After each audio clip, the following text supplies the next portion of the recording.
Hello student, मैं विक्रम मौर्य आपके सामने आज 10th वाले बच्चों के लिए एक बड़ा ही इंपॉर्टेंट टॉपिक सेट किया है। ये टॉपिक इतना इंपॉर्टेंट है भैया, मतलब हर साल एग्जाम में elimination method, substitution method and cross multiplication method, इससे हर ईयर में मतलब 10th वालों के लिए बोर्ड एग्जाम के लिए, चाहे वो सीबीएसई बोर्ड का स्टूडेंट हो या आईसीएसई बोर्ड का स्टूडेंट हो या यूपी बोर्ड का, सबके लिए ये टॉपिक हर साल इतना इंपॉर्टेंट है कि एक क्वेश्चन आता है पेपर में। कभी कभी मेथड पूछ लेता है कि find the solving linear equation by substitution method. अगर मेथड पूछ रहा है भैया तब मेथड से करेंगे, वरना आपके सामने मैं तीन मेथड तीनों को बताऊंगा। पहले मेथड में, पहले लेक्चर में हमारा रहेगा सब्स्टिट्यूशन मेथड, मतलब प्रतिस्थापन विधि से लीनियर इक्वेशन को सॉल्व करना। तो अगर मेथड पूछ रहा है तो हम सॉल्व करेंगे उस मेथड से, नहीं तो आप डिसाइड करते हैं किसी भी मेथड से आप सॉल्व करते हैं। तो आइए बिना टाइम वेस्ट किए आपके सामने बात करते हैं कि प्रतिस्थापन विधि होती क्या है। तो आइए आपके सामने बात करते हैं। सबसे पहले हम बात करेंगे स्पेशल फॉर 10th के लिए हमने ये टॉपिक सिलेक्ट किया है बोर्ड पेपर से पहले 2023। जरूर बच्चे एक बात देख लें, जिनको उनका 2 नंबर 2 मार्क्स ना छूटे यूपी बोर्ड में, और कभी कभी 4 अंक में भी आ जाता है, जैसे आपकी 2022 में एकदम सिंपल क्वेश्चन आया था, तो कभी कभी आ जाता है। तो इसमें 3 मेथड है इसको सॉल्व करने की। Algebraic method of solving substitution method, substitution linear equation, इसको सॉल्व करने के 3 मेथड है। प्रतिस्थापन विद सब्स्टिट्यूशन मेथड, विलोपन विद एलिमिनेशन मेथड, अवरज गुणनखंड विद या अवरज गुणन विद क्रॉस मल्टीप्लिकेशन मेथड। तो सबसे पहले हम बात करेंगे प्रतिस्थापन विधि। इस विधि के अंतर्गत सर्वप्रथम किसी एक समीकरण से, मतलब 2 इक्वेशन आपको गिवन होगी तो किसी एक से यू डिसाइड, आप डिसाइड करेंगे कि किससे आप वैल्यू निकाल रहे हैं, से एक अज्ञात राशि का मतलब जिसमें जो वेरिएबल है X and Y, it is called अज्ञात राशि, ठीक है, इसी को अज्ञात राशि कहते हैं, का मान निकाल करके दूसरे समीकरण में रख देते हैं। जो दूसरे, जिससे पहले से अगर निकाले तो दूसरे में रखेंगे भैया, अगर दूसरे से निकालिए तो पहले में रखेंगे। फिर इस कॉन्सेप्ट आपको समझा दे। प्रतिस्थापन विधि को लगाने के लिए किसी एक समीकरण से x या y का, चाहे समीकरण 1 से या 2 से, या आप डिसाइड करेंगे। अभी मैं आपको समझाऊंगा कॉन्सेप्ट से न्यूमेरिकल के साथ, ठीक ना। तो सबसे पहले किसी एक अज्ञात राशि से x या y का मान निकालेंगे, पहले या दूसरे से। तो जिससे मतलब अज्ञात राशि का मान निकाल करके दूसरे समीकरण में रख देंगे, एक से निकाले वो दूसरे में रख देंगे, जिससे एक अज्ञात राशि क्या हो जाती है, एलिमिनेट हो जाती है, लुप्त हो जाती है, और दूसरे अज्ञात राशि का मान ज्ञात हो जाता है। इसी मेथड को क्या कहते हैं, प्रतिस्थापन विधि। तो आइए हम डायरेक्ट आपके सामने एग्जांपल लेकर समझाने की कोशिश करते हैं। तो भैया ये मैं थ्योरी आपको खाली समझाने के लिए लिया है और आपको खाली कॉन्सेप्ट में बताऊंगा सॉल्व करने के। तो आइए बिना टाइम वेस्ट किए, आशा है आपने इसका स्क्रीनशॉट ले लिया होगा। अब हम बात करेंगे इसके एग्जांपल पे, न्यूमेरिकल पे, ठीक ना। तो पहले में हम खाली प्रतिस्थापन विधि से 2 से 3 क्वेश्चन आपके सामने लेंगे, जिससे आप एकदम कॉन्सेप्ट क्लियर करने की कोशिश करते हैं। तो पेपर में भैया अगर मेथड पूछता है तो आप मेथड से करिए, वरना किसी भी मेथड से कर दे भैया, ठीक ना। तो फॉर एग्जांपल एक आपके सामने छोटा सा लेकर समझाते हैं। जैसे x plus Y is equal कितना है, 7, x plus Y is equal 7, equation first है। और सेकंड इक्वेशन क्या है, 3x minus Y is equal 9, equation second. ये है इक्वेशन, कुछ भी हो आपको कॉन्सेप्ट क्लियर है तो कोई टेंशन नहीं लेना है। अगर पूछ रहा है कि प्रतिस्थापन विधि से सॉल्व करो, प्रतिस्थापन विधि, ठीक ना, by substitution method, by substitution method, ठीक है, से हल करो। पेपर में ऐसे आ रहा है तो हमें करना है, नहीं आ रहा तो किसी भी मेथड से। आपको मैं बार बार बता रहा हूँ बोर्ड वाले स्टूडेंट के लिए, ठीक ना। तो 10th वाले स्टूडेंट के लिए हमारा वीडियो बहुत ही हेल्पफुल होगा। जैसे ये है, जैसे समीकरण 1 है, समीकरण 2, x plus Y equal 7, 3x minus Y equal 9। तो जैसे आप किसी भी समीकरण, जैसे मान लो समीकरण 1 से हमने निकाल लिया, समीकरण 1 से, समीकरण 1 क्या है, x plus Y is equal 7। तो अगर यहाँ से जहाँ x की वैल्यू निकालनी है y की, आपको डिसाइड करना है, भैया आपको डिसाइड करना है कि x की वैल्यू निकालना है कि y को। मैं बार बार बता रहा हूँ। तो मान लो हमने y की वैल्यू निकाला, तो y की वैल्यू निकालेंगे तो ये प्लस में रहती धर आ जाएगी, तो क्या हो जाएगा, माइनस में। मतलब जब ट्रांसफर करते हैं, पक्षांतर करते हैं, तो साइन चेंज हो जाता है। अगर यहाँ पर कुछ नहीं तो प्लस होता है, तो प्लस है सीधा जाकर के माइनस में। तो y इज इक्वल कितना आ गया, 7 माइनस x। अब y की वैल्यू अब हमने पहले से निकाला भैया, अब सेकंड में रख देंगे। तो y का मान समीकरण 1, 2 में रखने पर, 2 में रखने पर 2 में रख देंगे तो यहाँ पर देखो 3x माइनस y की वैल्यू हमने निकाला, y की वैल्यू ये है, y इज इक्वल 9 है, तो हमने यहाँ पर देखो वैल्यू रख दे रहा है, यहाँ माइनस को ऐसा ब्रैकेट लगा लेंगे, y की वैल्यू कितना है 7 माइनस x इज इक्वल 9। अब माइनस के अंदर मल्टीप्लाई कर देंगे, माइनस के अंदर मल्टीप्लाई करते हैं तो साइन चेंज हो जाता है, जो माइनस रहेगा वो प्लस हो जाएगा, जो प्लस है वो माइनस हो जाएगा। आप इस तरह कॉन्सेप्ट याद रखेंगे। तो 3x इसका इसमें मल्टीप्लाई कर दें -7 और माइनस माइनस क्या हो जाएगा प्लस, x इज इक्वल 9।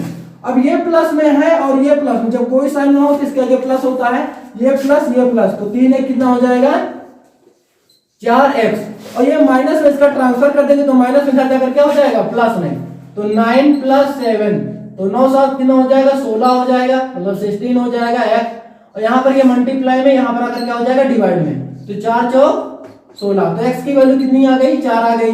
तो आपको x की वैल्यू आ गई भैया।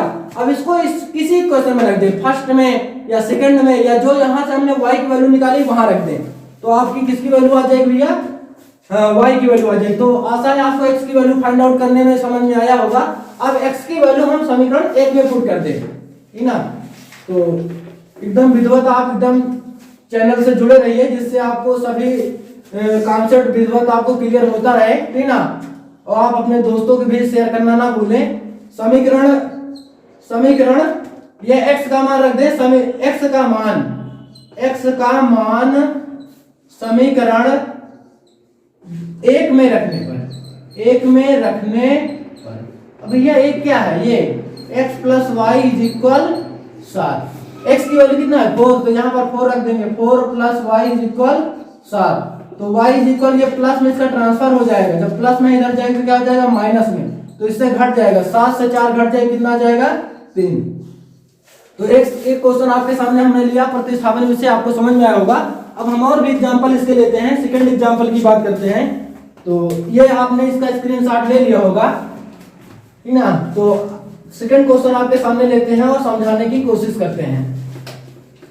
तो सेकंड हमारा एग्जांपल क्या है, क्वेश्चन सेकंड क्या है भैया हमारा,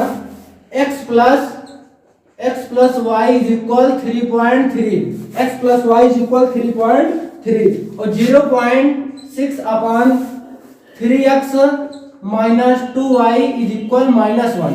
ये क्वेश्चन है हमारे सामने। इसको कह रहा है को प्रतिस्थापन विधि से हल करो किस विधि से, by the substitution method, find the value of x and y by substitution method या प्रतिस्थापन विधि से, ठीक ना।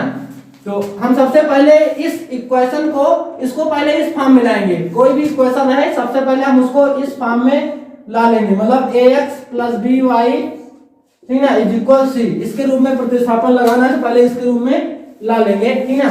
या इसको हम ऐसे भी इसी फॉर्म में भी लिख लेंगे +c इज इक्वल 0। बात देखिए, कोई टेंशन नहीं लेना है।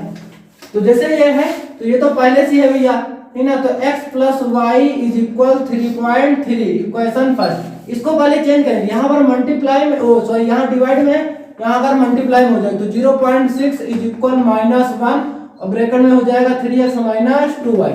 इस माइनस के अंदर मल्टीप्लाई कर देंगे तो 0. या इस माइनस को इधर भेज दे, ठीक ना, कोई टेंशन नहीं, जैसे इधर भी भेज सकते हैं, इस माइनस को हम यहाँ भी लगा सकते हैं, तो हो जाएगा 3x माइनस 2y।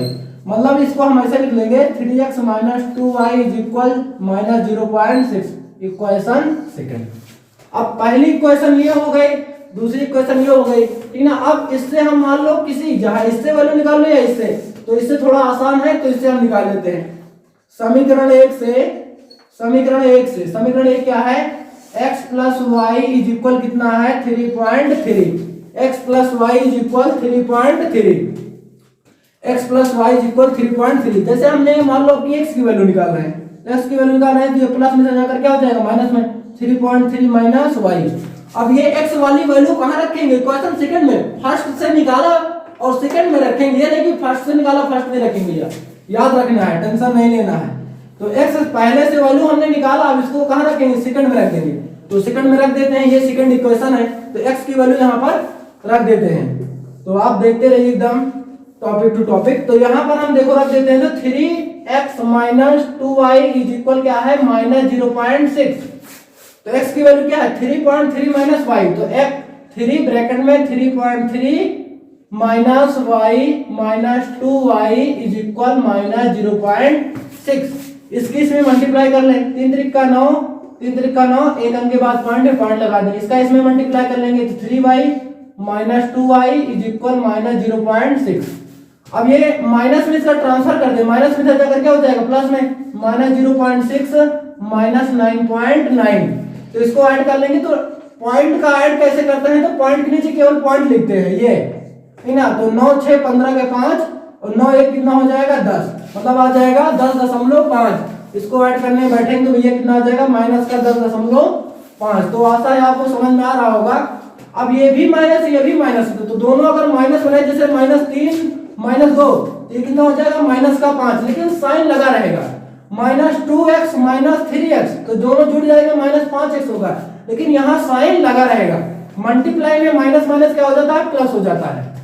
तो अब इसको हम जोड़ लेंगे, 3 2 कितना हो जाएगा 5, माइनस का 5y, है ना, माइनस का 5y। तो माइनस ने माइनस को कैंसिल कर दिया, तो y बराबर यहाँ ये मल्टीप्लाई में यहाँ पर करके डिवाइड में हो जाएगा, तो काट देंगे तो 5 दूनी 10 5 एकम 5।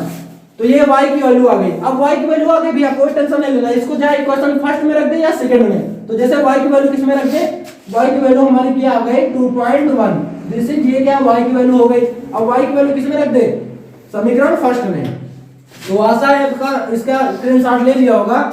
y का मान समीकरण एक में रखने पर एक क्या भैया x plus Y is equal 3.3। अब y की वैल्यू हमारी कितनी है 2.1, तो x प्लस 2.1 इज इक्वल 3.3। ये प्लस में इधर ट्रांसफर होगा, माइनस में हो जाएगा, तो ये हो जाएगा 3.3 माइनस 2.1। पॉइंट को वैसे सॉल्व करते हैं, हमने अभी बताया ही आपको, और आपको फिर से मैं बता देता हूं पॉइंट का सब्ट्रैक्शन या एडिंग कैसे करते हैं। पॉइंट के नीचे पॉइंट लिखते हैं, बस ये कॉन्सेप्ट याद रखना है। मतलब ये पॉइंट के नीचे पॉइंट, ये 2, अब इससे माइनस करना है, घटा दे, 3 से 1 गए 2 आ जाएगा। अब इससे घटा देंगे कितना आ जाएगा हमारा, 3 से 2 गए 1 आ जाएगा। तो मतलब x की वैल्यू कितनी आ गई 1.2 आ गई। ये हमारी किसकी वैल्यू हो गई, ठीक ना, 3 से 1 गए 2 और 3 से 2 गए 1। तो आशा है आपको इसका कॉन्सेप्ट समझ में आया होगा। एक और क्वेश्चन लेते हैं, फिर आपको हम इस टॉपिक को फिनिश करते हैं, ठीक ना। तो एक क्वेश्चन और आपके सामने हम बता देते हैं इसका। तो जैसे हम एक अपनी तरफ से क्वेश्चन लेकर के सॉल्व करके, जैसे क्वेश्चन ये है 2x plus 3y is equal 8, ये है और है हमारा 4x minus 2y is equal 5, ये है। ऐसे क्वेश्चन है, मतलब अभी तक थी ना, तो अभी तक आसानी से आ जाता था कि उसमें मल्टीप्लाई में उसका कोएफिशिएंट कुछ नहीं रहता था। अब जैसे कोएफिशिएंट भी आ जाए तो कोई टेंशन नहीं, बच्चे घबरा जाते, भैया घबराना नहीं है, ठीक ना, पढ़ना है अच्छे से, ठीक ना। तो समीकरण जैसे समीकरण एक क्या है 2x plus 3y is equal क्या है 8 है। तो अगर हम यहाँ से x की वैल्यू निकाल लें, x की या y की आप डिसाइड कर लेंगे, ठीक ना। हम यहाँ पर मान लो x की वैल्यू निकाल रहे हैं 2x, तो ये प्लस में है, इधर ट्रांसफर हो जाएगा तो क्या हो जाएगा माइनस में, प्लस में है ट्रांसफर होगा माइनस में। तो x इज इक्वल कितना आ जाएगा 8 माइनस 3y बटे कितना हो जाएगा 2। अब यही x की वैल्यू इक्वेशन सेकंड में रख देंगे, ये x की वैल्यू इक्वेशन फर्स्ट से निकाला भैया, सेकंड में रख देंगे। तो x का मान समीकरण 2 में रखने पर तो 2 में रख देंगे तो ये हमारा हो जाएगा 4, और x की वैल्यू रख दे, यहां पर डायरेक्ट रख दे रहे हैं 4 माइनस 3y बटे 2 माइनस 2y इज इक्वल 5। अब ये इससे कैंसिल हो जाएगा, 2 1 जा 2, 2 2 जा 4, इसका इसमें मल्टीप्लाई कर दें, 8 दूनी 16 माइनस 3 दूनी 6y minus 2y is equal 5। अब ये दोनों माइनस में ऐड हो जाएंगे, तो माइनस 6 तो कितना हो जाएगा 8y, और ये प्लस में इधर ट्रांसफर होगा तो माइनस में हो जाएगा, तो 5 माइनस 16, तो इससे घट जाएगा माइनस का 11 माइनस का 8y, माइनस से माइनस कैंसिल हो जाएगा, तो y इक्वल कितना हो जाएगा 11 बटे 8। तो ये y की वैल्यू आ गई। y की वैल्यू इक्वेशन फर्स्ट में रख दे तो हमारा किसका वैल्यू आ जाएगी, या फिर यही y की वैल्यू यहाँ पर डायरेक्ट रख दें, ठीक ना। तो आपको समझा देते हैं, आपकी यहाँ पर हम डायरेक्ट रख के, तो आशा है आपने इसका स्क्रीनशॉट ले लिया होगा। जैसे x की वैल्यू हमने ये निकाली थी, अगर टाइम बचाना है तो 8 माइनस 3y/2, तो इसी में हम खाली y की वैल्यू पुट करते हैं। तो जैसे इसको थोड़ा अलग कर लें तो 8/2 माइनस 3/2y, ठीक ना। तो 8 इसको काट दे सकते हैं, 2 चौको 8, 4 हो जाएगा, माइनस का 3/2 और y की वैल्यू कितना आई है 11/8। तो इसको थोड़ा सॉल्व कर लेंगे। 4 माइनस 11 3 33/8 दूनी 16, इसके 16 चौको 64 माइनस 33/16, तो इससे घटा देंगे। तो घटा देंगे, 4 से 3 गए 1 और 6 से 3 गए 3/16, तो ये हमारी किसकी वैल्यू आ गई, x की वैल्यू आ गई। तो आशा है आपको प्रतिस्थापन विद सब्स्टिट्यूशन मेथड कैसे सॉल्व करते हैं इस आपको कॉन्सेप्ट समझ में आया होगा। तो अगर हमारा कॉन्सेप्ट समझ में आ रहा है तो आप इसको अपने दोस्तों के बीच में, अपने फ्रेंडों के बीच में शेयर करना ना भूलें, जिससे हमें एक मोटिवेशन मिले। और हमारा जो सेकंड लेक्चर होगा वो विलोपन मेथड मतलब एलिमिनेशन मेथड से कैसे सॉल्व करेंगे। जय हिंद।